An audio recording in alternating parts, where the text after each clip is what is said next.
Салкын кандуу киллер өзүнүн канынан жаралган кызы бар экенин билип калып, аталык сезими ойгонуп, кызынын амандыгы үчүн керек болсо жанын бергенге даяр болот. Ассалому алейкум урматтуу менин көрөрманым, назарыңызда кыска нуска каналы. Тасманын башында дене боюна ар түрдүү сүрөт тартылган адам бир кызга зомбулук көргөзүп жаткан болот. Ал бөлмөдөн чыгып чөйчөгүндөгү ичимдигин ичип жатканда жанындагы телефонуна коңгуроо келип, "Сен каредосуңбу?" деп тактап алып эле телефонун өчүрүп коет. Бирөөнү кыйнаганга уста болгону менен өзүнө келгенде жаны ширин болуп, сырттагы күзөтчүлөрдү чакырып баштайт. Бирок бул маалда алардын баары кансырап жатышкан болот. Мыкаачы адам мылтыгын алып коргонгонуна карабастан, жалданма өлтүргүч артынан келип зым менен муунутуп түбөлүккө уктатып коет. Кийинки кадрда ашканалардын биринде эки адамдын жолукканын көрөбүз. Экөөнүн сөздөрүнөн бул буйрутма Имнан аттуу киллердин акыркы иши экенин билебиз. Костюм кийген адам дагы бир буйрутмага макулсуңбу деп сураса, Имнан ага карап, "Сөзүңө турбасаң сени да өлтүрүп коем" деп сыртка чыгып кетет. Не будешь держать слово, я убью тебя. Зөөкүрдүн жаны өтө чоң акчага бааланыптыр. Ошондуктан каарманыбыз банктагы эсебин көп акча менен толуктап коет. Киллер кан менен байланышкан жашоосун артта калтыруу максатында Панама өлкөсүнө көчүп кетүүнү көздөп баштайт. Кийинки окуялар Таиланддын борборунда уланат. Ал жакта жалгыз кызын чоңойтуп жаткан Йонжу аттуу бизнес айымды көрөбүз.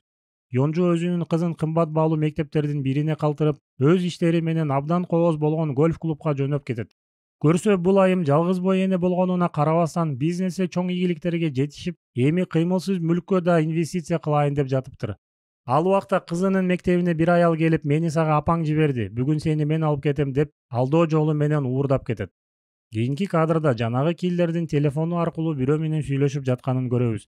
Ал экөөнүн сөзүнөн каарманыбыз менен Йонжунун байланышы бар экенин билебиз. Бирок жалданма өлтүргүчүбүз Йонжуга "Мени эбак эле өлүп жок болгон деп айтып кой" деп телефонду өчүрүп коет. Арадан аз эле күн өткөндө Имнандын уюлдук телефонуна коңгуроо келип, чалган адам Бангкоктогу Йонжуну өлтүрүп коюшуптур деп суук кабарын айтат. Мындай каргашалуу кабарды уккан каарманыбыз мындан 8 жыл алдын болгон окуяларды эстеп өтөт. Бул элестерден улам Имнан купуя кызматтын атайын даярдалган агенти экенин билебиз. Ал кезде каарманыбыз менен Йонжу мамилелеш болушчу экен. Жумушундагы агасынын кеңеши менен сүйүктүүсүнүн коопсуздугу үчүн каарманыбыз изин суутушка мажбур болот. Сыягы Имнан ажыдардын куйругун басып алган. Ошондуктан сүйгөнү менен сүйлөшүп жаткан маалда анын артынан көп сандаган зөөкүр адамдар келип калат. Бирок Имнан физикалык жактан мыкты даярдыкта болгондуктан бирин тапанча менен атып, экинчисин бычак менен кескилеп, үчүнчүлөрүн болсо өз колу менен муунутуп, деги эле душмандарынын баарын өлтүрүп, сүйүктүүсү экөө аман калышат. Кадр алмашып учур чакка кайтабыз. Каарманыбыз Бангкок шаарына барып, өздөрүнүн салттарына ылайык Йонжунун денесин отко берип, андан чыккан күлүн дарыяга чачып салат. Аны менен бирге жеке буюмдарынын арасынан кичинекей кыздын сүрөтүн көрүп калат. Жоголгон кызды биринчи жолу көрүп жатса да, жүрөгү менен сезип, секелек өзүнүн кызы экенин билип алат. Көрсө, Йонжу Имнан менен ажырым жолго түшкөндөн кийин өзүнүн боюнда болгонун билип, кызынын келечеги үчүн атасына кабар бербептир. Она пришла ко мне, сказала, что беременна, и спросила, что делать. Я сказал, выбирай, либо малыш, либо ты. Это было ее решение. Ушул сааттан тарта каарманыбыздын бирден бир максаты кызын табуу болуп калды. Атасы эми кызды кайдан издейм деп турган маалда уюлдук телефонуна эски кесиптешинен коңгуроо келип, Карредонун акыркы сапарга узатуу аземине Рей келиптир деп айтат. Экөөнүн кийинки сөздөрүнөн Рейдин ким экенин билебиз. Көрсө, ал Карредонун байкеси экен. Ал абдан мыкаачы, ташбоор адам экен. Аны менен бирге чыгыш мушташын өтө жакшы өздөштүрүптүр. Рей өзүнүн душмандарын буту менен дарга асып, бычак менен ичин жарганы үчүн ага кассапчы деген каймана ат беришиптир. Эми касапчынын бирден бир максаты байкеси үчүн өч алуу болуп калды. Бул маалыматты айтып бүтөөр замат кесиптеши кетип бараткан таксини башка бир чоң унаа келип ыргыта сүзөт. Тилекке каршы Рейдин балдары Имнанды жок кылуу үчүн бардык күчтөрүн жумшашыптыр. Ошентип, жогоруда айтылгандай эле кесиптешин буту менен дарга асып, мыкаачылык менен жанын кыят. Сыягы бул зөөкүр бала кезинде кальмар оюндарын өтө көп ойноп жатып, мыкаачылыкты жүрөгүнө киргизип алган. Кассапчы көп күттүрбөй каарманыбыздын дагы башка ага досун мууздап кетет. Аны менен бирге кыздын изделүүдөгү сүрөтүн көрүп, Имнандын Бангкокто экенин түшүнөт. Ошентип, каарманыбыз да 456 да өздөрүнүн байланыштары аркылуу кичинекей кызды издеп башташат.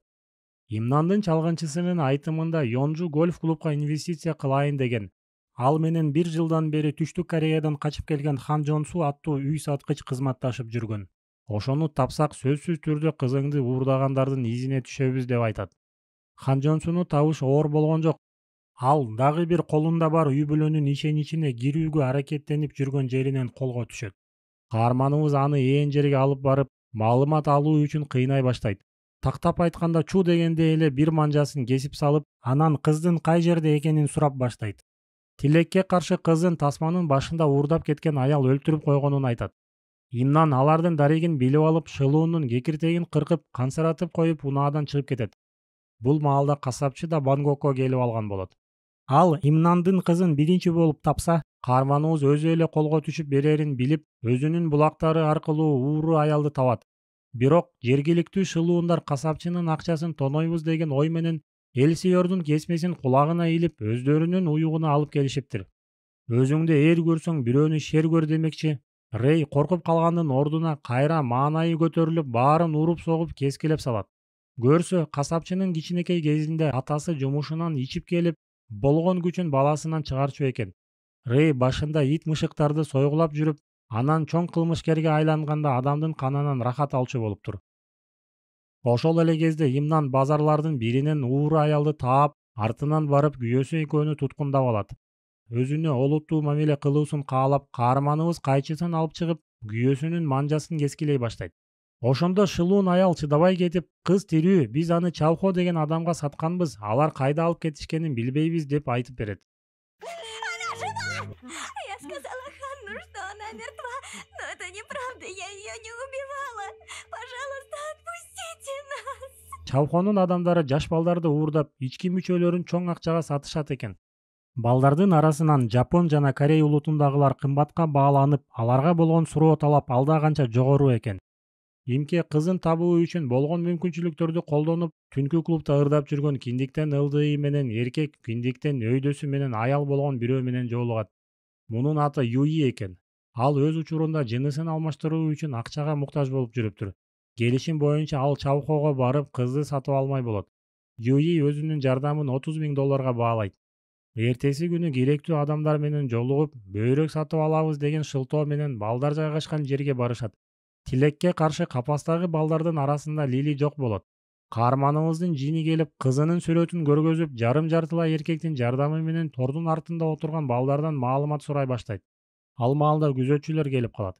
Бирок Имнан үчүн үчөөнү нары-бери кылып жазасын берүүсү оорго деле турбайт. Анан тирүү калган күзөтчү кызды муунутуп, маалыматты сурап алат. Тилекке каршы таң эрте кичинекей кыздын жүрөгүн сатуу максатында операцияга алып кетишиптир. Бирок бул мойнуң үзүлгүр операция кайда болот экенин билбейт экен. Ошол маалда капастагы балдардын бирөөсү Лилини тааныгандыгын айтат. Өкүнүчтүүсү зөөкүрлөр бул баланын бөйрөгүн кесип алышыптыр. Ошондуктан кызын кай жерге алып кетишкенин билет экен. Каарманыбыз баланын коштоосуна кызына жөнөйүн десе эле, жолун тосуп Рей чыгып калат. Имнан баланы Юиге табыштап коюп, өзү бычагын алып касапчы менен бычакташа баштайт. Буга чейин Имнан да 456да 5-10 адамды оңой эле жеңип койгону менен бири-бирине каршы келгенде күчтөрү тең экенин көрөбүз. Анан каарманыбыздын убактысы тар болгондуктан мушташтагы башаламандык менен колдонуп, жанындагы бөлмөгө кирип, эшикти бекиткенге жетишип, терезеден качып кетет. Эртеси операция кылынчу дарекке барып, кызынын кайсы имаратта экенин билип алат. Бирок кызына жетиш оңойго турбайт. Ал үчүн каарманыбыз унаа кагышууларды, ок атууларды, жардырууларды, айтор көптөгөн сыноолорду өтөт. Ошондой оор сыноолордон өтүп, кызы жаткан бөлмөгө кирсе, дарыгерлер аны уктатып коюп, жүрөгүн алайын деп жатышыптыр. Имнан ойлонбой туруп, баарын аткылап салып, кызын алып чыгып кетет. Мындай ызы чуудан улам бул жерге укук коргоочулар жана журналисттер келип, калган балдарды куткарышат. Бирок Чавхо үчүн балдардын өмүрүнөн өзүнүн бизнеси жогору тургандыктан, кечке маал ооздору майланган атка минерлерди чогултуп тизип койду. Ал убакта дене боюна жардыргычтарды илип алып, чогулуш болуп жаткан бөлмөгө Рей кирип келет. Жиндини көргөндө балтасын катат демекчи, бул экөө да бири-биринин жиндилигин билишип, душман болгондон көрө өнөктөш бололу дештиби, кыскасы экөө биригип Имнанды жок кылмай болушат. Имнан болсо кызын тапканына сүйүнүп, кубанышы койнуна батпай жүрөт. Азыркы тапта анын башкы максаты кызы менен бирге Панамага качып кетүү болуп калды. Алыс жолдун алдында кызынын ден соолугун текшертип алайын деп отелдеги бөлмөсүнө педиатрду чакырат. Педиатрдун айтымында Секелектин ден соолугу жакшы, бирок катуу стресс алып калыптыр. Имнан дарыгерди кызы менен болуп туруусун суранып, контрабандачылар менен жолугуп, Панама өлкөсүнө чыгып кетүү тууралуу кол алышып келет. Өкүнүчтүүсү касапчы менен Чавхонун балдары Имнандын жашаган жерин билип алышыптыр. Каарманыбыз отелге келсе, көптөгөн сандагы душмандар күтүп алышат. Алар чөөлөрдөй болуп ар тараптан кол сала башташат. Мындай жашоо үчүн болгон салгылашууларда тажрыйбасы мол болгон Имнан атканын атып, сайганын сайып, кызын калтырган бөлмөгө кирип келет. Тилекке каршы ал жакта Рэй менен Чавхонун балдары күтүп турушуптур. Алардын бирөөсү чогулдурдун мыгын бир чаап дөңгөчкө киргизгенде эле каарманыбыздын башына да бир уруп жыгытып коет. Чавхонун балдары Имнанды өлтүрөйүн деп жатканда Рейдин жырткычтык сезимдери ойгонуп кетип, азыр эле өнөктөш болуп жүргөн адамдарды атып салат. Анан тирүү калгандарга каарманыбызды керектүү дарекке жеткирип бергиле деп буйруйт. Касапчынын максаты жашыруун жерде шашпай мыкаачылык менен ишин жаруу болчу. Я заплачу вдвойне. Я вспорю ему брюхо там. Не смейте его трогать. Он мой.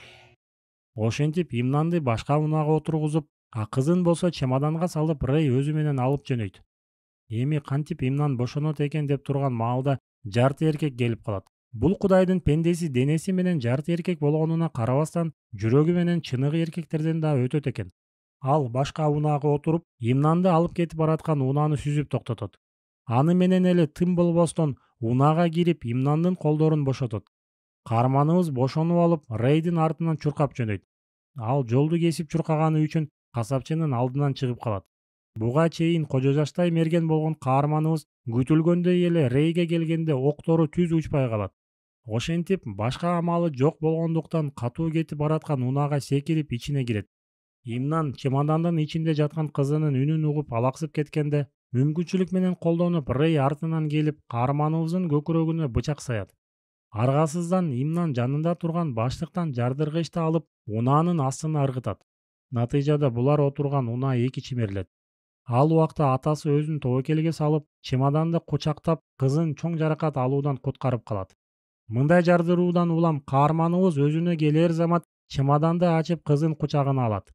Бул маалда шиш такасын кийген Юи унаага келип, Лилини көтөрүп чыгып кетет. Андан соң каарманыбыз кансырап алдан тайып турганын көрүп, Рэй бычагын алып көкүрөгүнө саят. Ошол менен иш бүттү, мен жеңдим деп кубанып турган маалда Имнан кызынын алыстап калганын көрүп, колунда кармап турган жардыргычты колунан чыгарып, Рейди өзү менен о дүйнөгө алып кетет. Жарылууну уккан Юи кыз эми аманат болуп өзүнө калганын түшүнөт. Имнан иштин дал ушундай аякташын сезгенби, Айтор Юиге керектүү документтерди жана көп сандагы акчаларды кайда катканын айтып коюптур. Тасманын аягында Юи Лили менен бирге Панамада жүргөнүн көрөбүз. Достор, бул тасмада бир эле жолу көргөн кызынын коопсуздугу үчүн каарманыбыз жанын берди. Тилекке каршы заманыбызда балдарын таштап кеткен ата-энелер, айрыкча аталар жок эмес. Ошондуктан тилегеним, кереметтүү кыргыз жерибизде ар бир бала менин атам, менин тилегим деп коопсуздукта чоңойгону Кудай таалам насип кылсын. Кийинки видеодо көрүшкөнчө сак саламатта болуңуздар.